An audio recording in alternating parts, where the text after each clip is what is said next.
Toda buena lectura empieza con una página en blanco.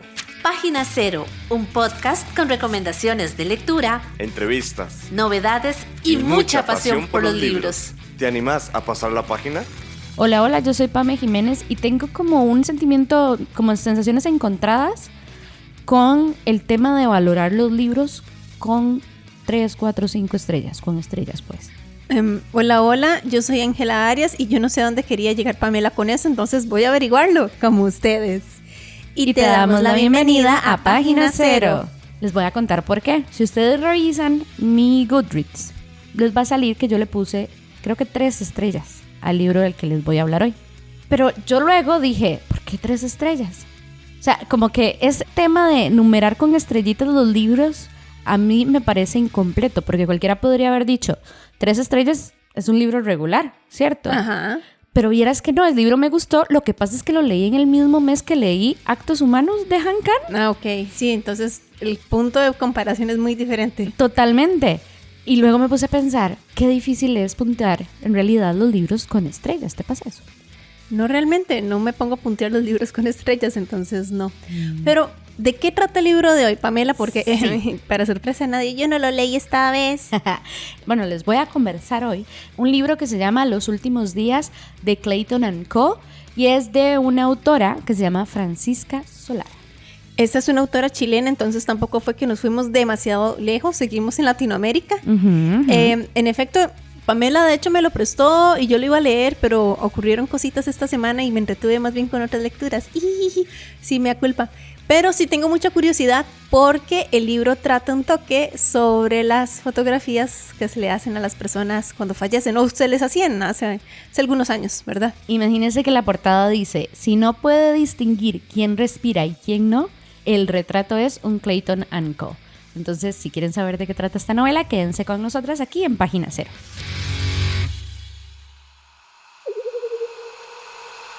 Conozcamos libros más allá de nuestras fronteras. Conozcamos historias que vienen del otro lado. Muchísimas gracias por seguir en sintonía de Página Cero. Hoy Pamela nos va a presentar la novela Los Últimos Días de Clayton Co. Yo diría Los Últimos Días de Clayton Company, porque creo que el Co es abreviatura de Company. Yes. De la chilena Francisca Solar. Ajá. Bueno, esta novela es, aquí en lo que busqué en el internet, dice que es novela de terror histórico y misterio de Francisca Solar. Yo nunca había leído a Francisca Solar. Tenía un libro de ella que quería leer que se llama El buzón de las impuras, creo, que mucha gente lo ha leído y me ha dicho que es muy bueno. Pero bueno, ¿de qué trata? Básicamente el libro nos presenta como un pueblo que desapareció, ¿verdad?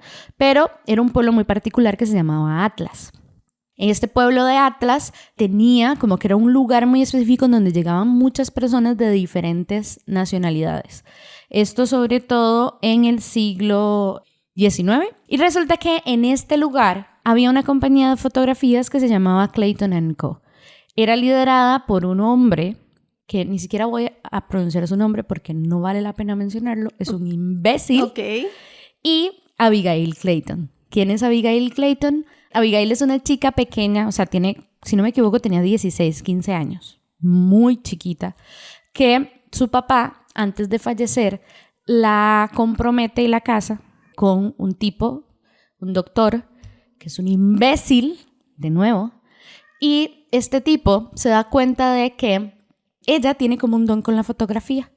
Y el mae, como lo único que le importaba era el dinero, lo que el mae hace es que le dice, ok, vamos a hacer plata, y la forma en la que vamos a hacer plata es tomando fotografías post-mortem a las personas. ¿Qué es lo que pasa con esto de las fotografías post-mortem? Gracias a Dani, de Cuando Nosotras Leemos, bueno, esta fue una lectura de Cuando Nosotras Leemos, tuvimos la oportunidad de que Francisca diera una masterclass. Hizo una masterclass sobre fotografías post-mortem y nos contó parte de la investigación que hizo para este libro. Súper interesante. Ahora más tarde les cuento un poquito de eso. Pues resulta que en la época la fotografía post-mortem era como una cuestión social que se hacía en donde lo que se representaba era tener poder adquisitivo. ¿Ok? Una tradición. Una tradición, sí. Se creía, según nos contaba Francisca, que en esa época quien se tomaba una foto en vida era demasiado vanidoso o vanidosa. Se tomaban las fotografías cuando la persona fallecía como un reconocimiento, digamos, y como para que las familias supieran quiénes son o quiénes eran sus familiares y los tenían expuestos literal como en una sala donde todo el mundo entrara. Bueno, ¿cuál es el tema? Que este tipejo, si yo les contara la cantidad de veces que yo me enojé con este tipejo durante la novela, no se los puedo explicar. Pero bueno, ¿qué es lo que pasa? Este tipo dijo, aquí está el negocio. Voy a hacer que esta niña, porque de nuevo es una niña, tome fotografías para las personas de este pueblo que se llamaba Atlas. Pero lo que sucede es que ella veía algo más cuando tomaba las fotografías. Esa es la parte de misterio y spookiness que hay en el libro. Entonces, el libro, digamos, me gustó por diferentes razones. Una de ellas es que, a pesar de que al principio se me hizo un poco largo, porque al principio te cuentan cómo es que se creó Atlas, ¿ok? Entonces habla de cuáles poblaciones, de lugares, de personas inmigrantes llegaron a la zona y cómo era todo el teje y maneje y la estructura social y tal. Esa parte se me hizo un poco lenta. Pero luego cuando te empiezan a contar cómo eran las fotografías, las circunstancias de las fotografías, lo que Abigail veía, lo que le hacían a Abigail, que era muy doloroso, la forma en la que se resuelve ese tema en la novela, tengo que decir que a mí el final de Alguien me pareció maravilloso. Yo dije, se merecía eso y más, ¿verdad?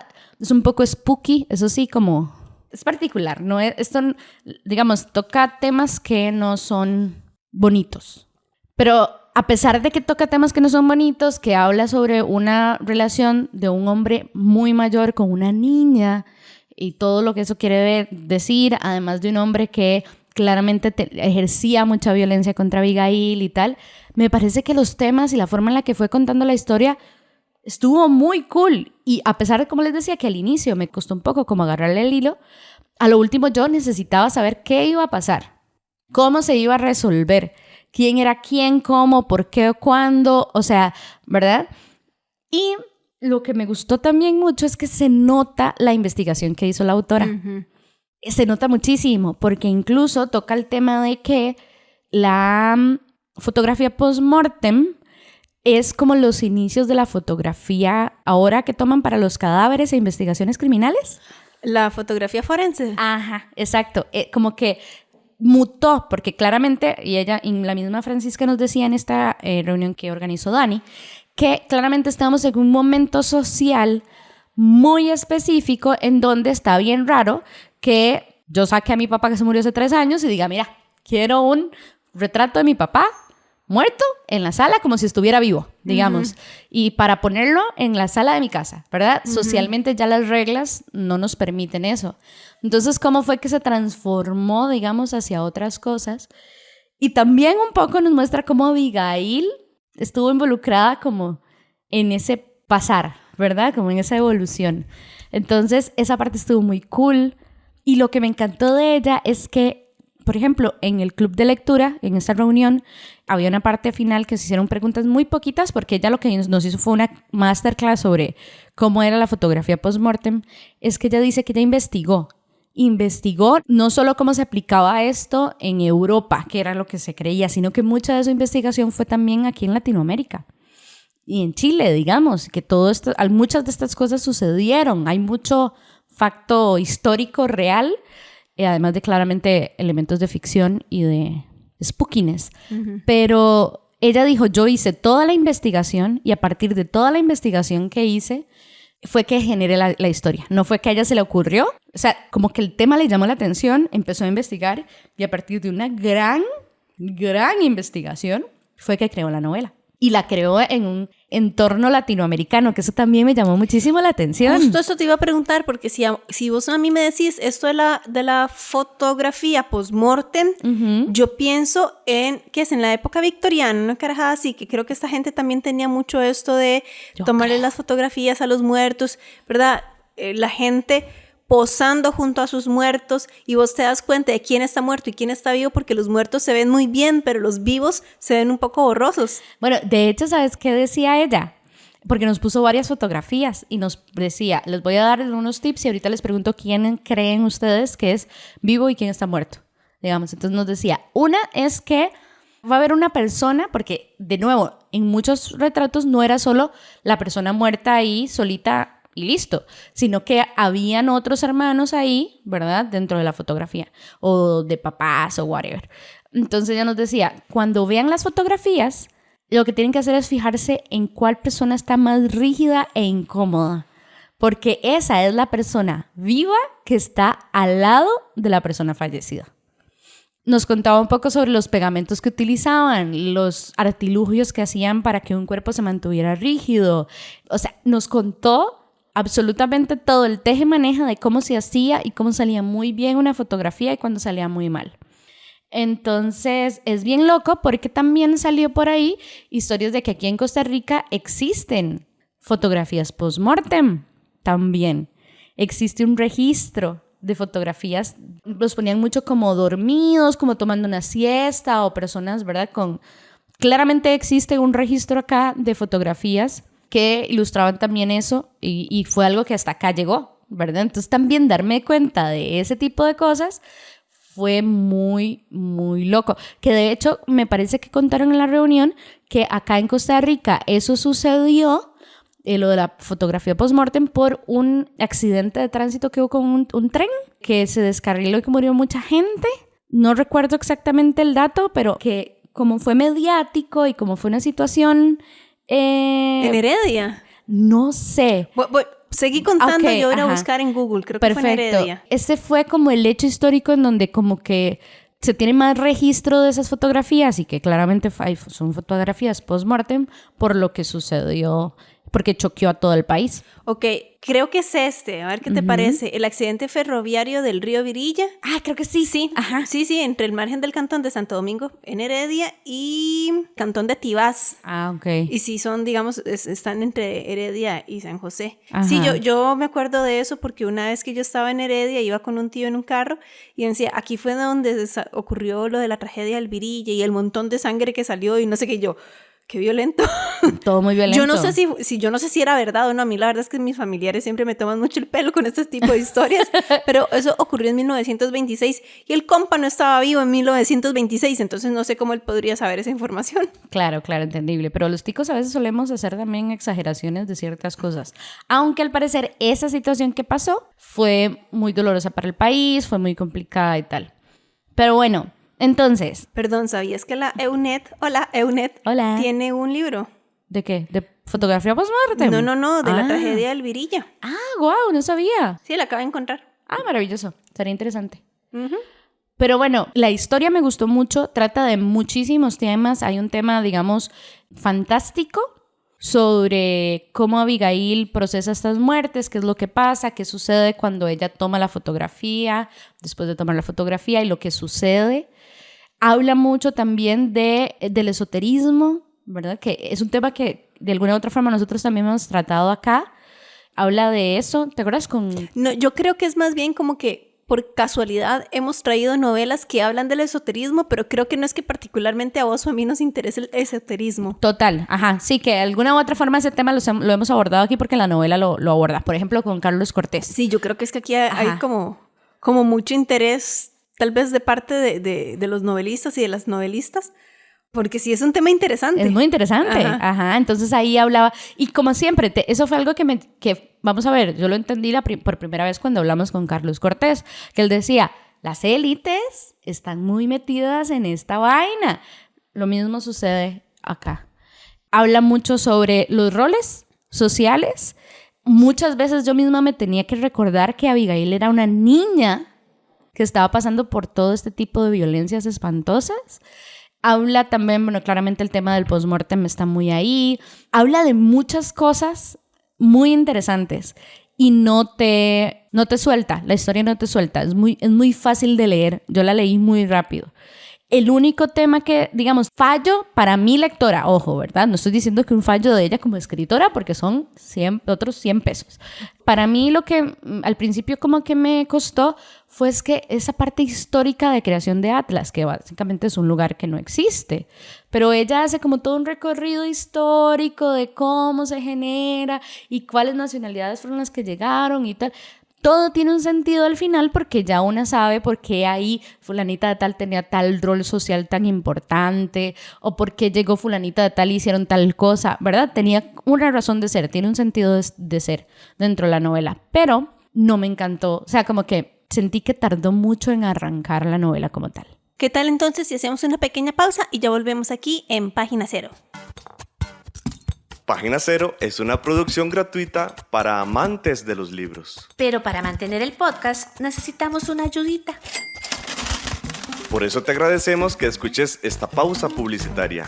Ya casi volvemos con más lecturas. No solo de libros vive el lector. Ni la lectora. Si te gusta Página Cero, por favor considera apoyarnos con tu patrocinio en Patreon. Así tendrás acceso temprano a episodios especiales del podcast y a contenido exclusivo para mecenas. Al mismo tiempo, nos ayudas a mantener este proyecto con vida.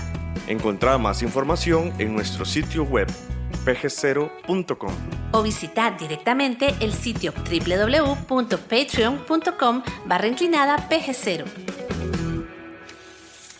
Es hora de pasar la página cero. Muchísimas gracias por seguir con nosotras acá en Página Cero. Hoy estamos hablando sobre el libro Los últimos días de Clayton & Co.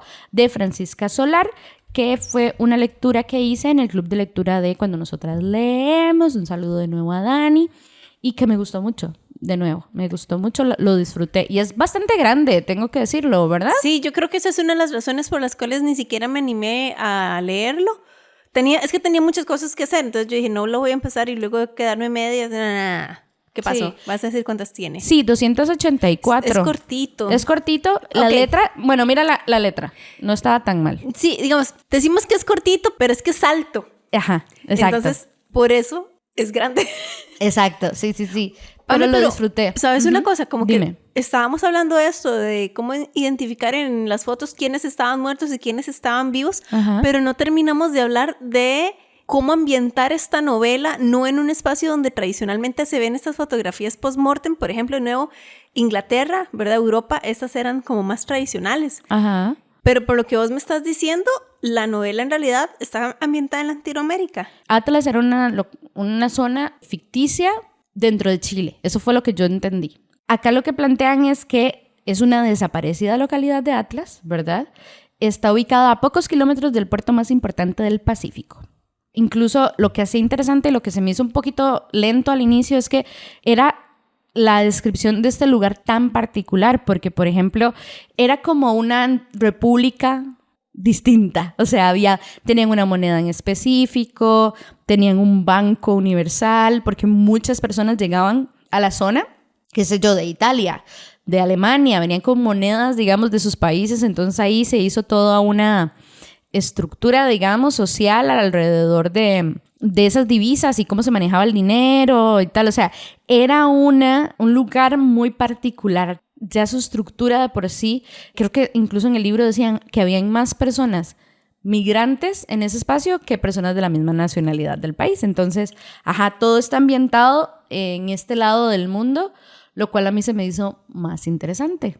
Sí, de hecho suena súper interesante esto de aprovechar las migraciones para contar entonces historias que no necesariamente empiezan en tradiciones propias de Latinoamérica, sino que son tradiciones importadas. Sí, y que uno creería que no tuvieron incidencia acá, pero sí hubo incidencia. Incluso ella decía que habían empresas muy relevantes en cuanto a la calidad de los estudios fotográficos y demás. O sea, sí se movió todo eso de este lado del mundo y también fue importante y tuvo un rol similarísimo al que tenía en el otro lado del mundo, que es este tema de decir cuál es mi estatus social, la necesidad de tener cómo presentar a estas personas, a los ascendientes, cómo contar la historia de quiénes eran, ¿verdad? Incluso a mí me pareció muy interesante sobre cómo... Ancestros, eso, amiga, sí. ¿Yo ancestrales?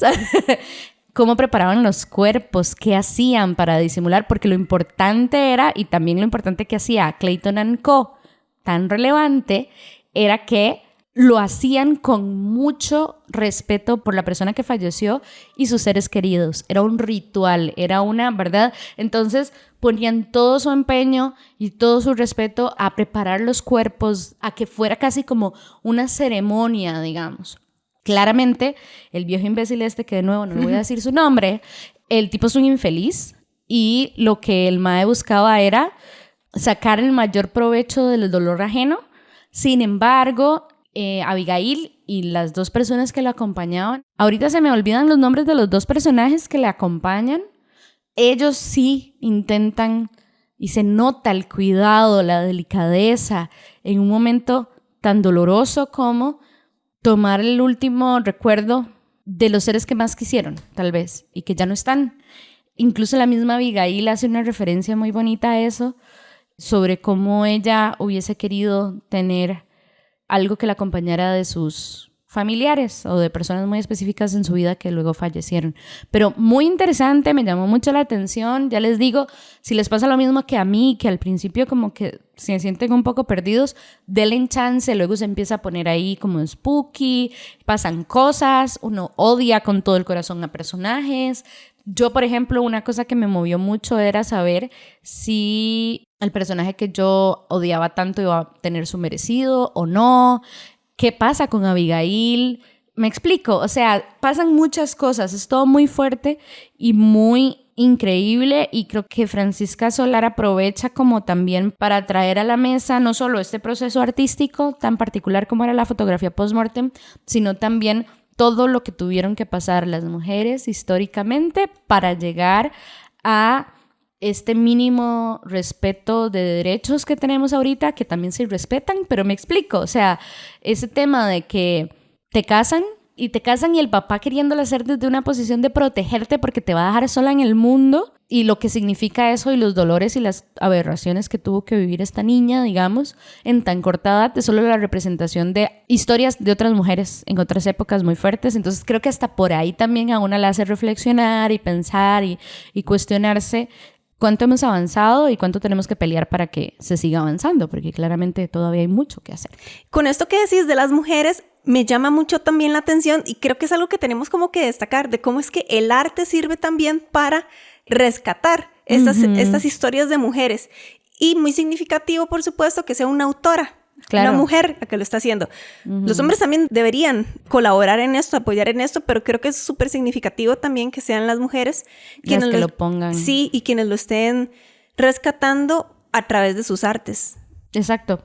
A mí me llamó mucho la atención, y de nuevo, también ver el nivel de investigación que hizo esta mujer. O sea, wow, increíble. O sea, increíble, porque se nota el nivel de detalles. O sea, te explican cómo tomaban las fotografías, cómo preparaban los cuerpos. Me explico, o sea, a mí esa parte no se me hizo... Y ustedes saben que yo soy bien pendeja, porque vamos a dejar eso claro. Yo soy muy pendeja y la parte de, así como de spookiness no es muy fácil para mí, y tampoco la parte fantástica, pero no me hicieron ruido en ningún momento. Y el detalle con el que ella muestra cómo preparaban los cuerpos, qué hacían, por qué lo hacían y cómo manejaban el tema de la luz, el tema de la exposición, todo. O sea, también me daba ese feeling de ritual, de cierre, de hacer las cosas por una intención y no por la parte mórbida de lo que pensamos ahora, que es tomarle una fotografía a una persona, a un cadáver, literalmente. Esa parte también me llamó muchísimo la atención y creo que está muy bien lograda en la novela. Si tuvieras que elegir así una parte favorita de esta novela para vos, ¿cuál sería? Es que si la digo es un spoiler. Ay, carajo. Ajá. Pero mi parte favorita es algo que sucede con una fotografía post-mortem. El proceso de una fotografía de una persona que va a morir. Que va a morir. Sí. Uf, me encantó. Me encantó. Porque sí, todo muy espeluznante, muy terrible. Yo la peor probablemente, pero sí, me encantó. Bueno, entonces, Pame, ¿qué tal si llegamos hasta aquí y hacemos una última pausa para ya despedir el programa? Perfecto. Escuchás Página Cero, una producción sociocultural y educativa sin ánimos de lucro. Todo el material empleado, como música, libros, extractos de audios y demás, se utiliza con propósitos de comentario, crítica, educación e investigación.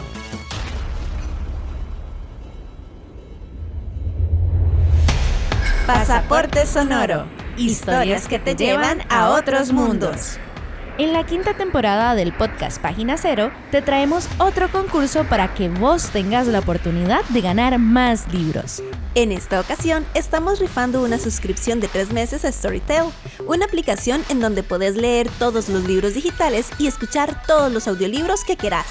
Además, este viaje es internacional, porque pueden participar oyentes de todo el mundo. Pero aún hay más. Rifaremos un segundo premio entre oyentes costarricenses, en donde la persona ganadora podrá pedir una copia física del libro que desee. Eso sí, el libro debe costar 20,000 colones o menos. Participar es muy sencillo. Primero tenés que seguir en Instagram a Página Cero. Nos encontrás como PG0CR. Segundo, escucha durante todo el año a Página Cero en Spotify. De esta manera, convertinos en uno de los 5 podcasts más escuchados de tu Spotify Wrapped 2026. En diciembre, asegúrate de compartir de manera pública la historia de tu Spotify Wrapped. Etiqueta a PG0CR y decinos desde dónde nos escuchás. A final de año anunciaremos a las personas ganadoras. Por ahora, ponete los audífonos. Relájate con Página Cero y viaja con más historias. Escuchás Página Cero. Estamos en la red. Búscanos en Facebook, Twitter, Instagram y YouTube. En estas redes sociales nos encontrás como PG0. Muchísimas gracias por haber escuchado este episodio del programa Página Cero. Tengo que decirles una cosa. Venimos de almorzar, entonces yo vengo como con María Alcalina y sé mi mejor esfuerzo. Yo estaba escuchando a Pamela súper entretenida y hubo una pregunta en particular que yo tenía y cuando se lo voy a hacer a Pamela, como que abrí los ojos y se me olvidó. Sí, fue muy gracioso de ver. Vieran qué chistoso fue. Me dio mucha risa. Pero porque pasó de estar muy quietita con sus ojitos cerrados así a estar terriblemente, o sea, despierta y vi que su cabeza quedó en blanco. Vamos, no veía nada y digo como, ¡no! Fue muy gracioso. Sí, pero sí le puse atención y le voy a volver a poner atención ahora cuando le edite, pero me hizo mucha gracia. Sí me parece que fue una oportunidad perdida para mí porque yo tuve tu libro como 2-3 semanas y no lo leí. Y es que no lo encontramos en audiolibro, eso también fue un punto. Sí. Sí, porque una cuestión de tiempo y tal me sirve mucho ahorita en audiolibro porque lo que me impide leer así en físico es la razón por la que a mí me sirve tanto el audiolibro. Y creo que sí me habría gustado mucho a mí, porque a mí sí me gusta leer terror y fantasía. Claro. Ajá. Pero igual te lo puedes llevar. Sí, lo que pasa es que todavía la lista. Es que todavía tengo un montón de libros que le secuestré a Pamela y de ahí no. Bueno, yo tengo que decir que de Francisca sí quiero volver a leer El buzón de las impuras, creo que se llama. Ajá, El buzón de las impuras. De hecho, según entiendo, hay como guiños en esta novela de los últimos días de Clayton & Co.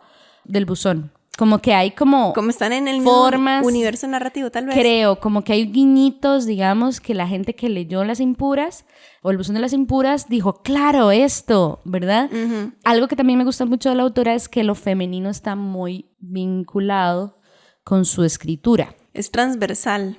Según entiendo, El buzón de las impuras es una novela que toma como punto de partida el incendio de la iglesia de la Compañía de 1863 en Santiago de Chile, para hablar tanto de sus víctimas como de los códigos sociales y religiosos que limitaban la vida de las mujeres en el siglo XIX.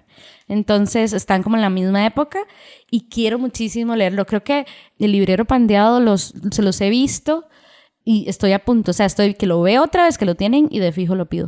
Yo pensé que ya lo tenías. No, lo necesito. Ok. Bueno, de verdad, Pame, muchas gracias por haber compartido esta lectura.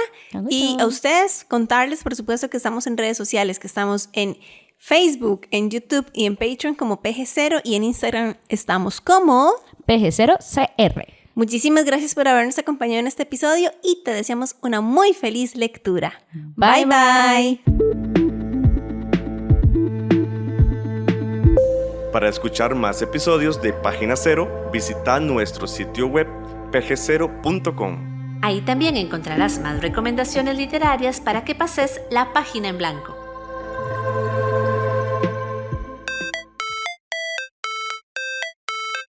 En esta producción participaron Sadie Salas y Manuel Zumbado. en locución Página Cero es una producción de Pamela Jiménez y Ángela Arias. Página Cero es una producción sociocultural y educativa sin ánimos de lucro. Para más recomendaciones literarias, visita nuestro sitio web pg0.com. Para cualquier consulta o sugerencia, escribinos al correo electrónico pg0@gmail.com. Y si te gusta este podcast, por favor considera apoyarnos con tu mecenazgo en www.patreon.com/pg0 y recibí adelantos y contenido exclusivo. Ahora sí, pasa la página en blanco e inicia la lectura. ¡Felices letras!